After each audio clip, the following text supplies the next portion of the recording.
वालेकुम दोस्तों रंधावा व्लॉग में खुश आमदी दोस्तों।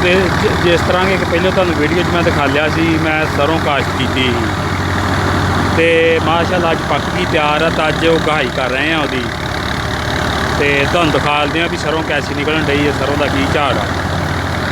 तो आओ फिर चलते हैं।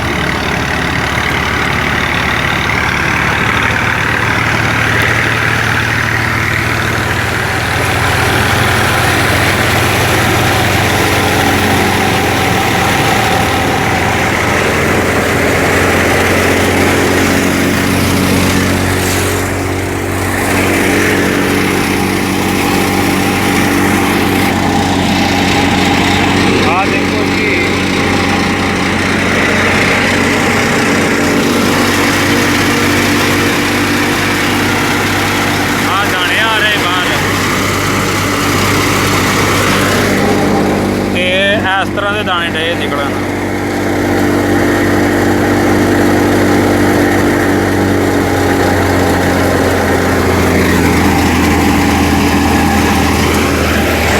रेट माशाअल्लाह इस दफ़ा चंगा वा। तो अगों देखो हुण की एवरेज निकलती आ।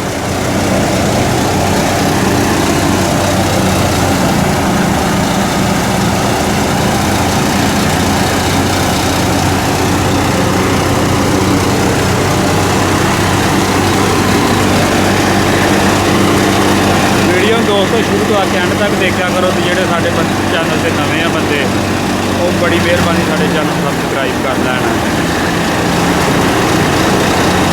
तो उम्मीद करते तुहानू वीडियो चंगी होगी। मज़ीद इस तरह की वीडियो देखने साढ़ा चैनल सबसक्राइब कर लेना।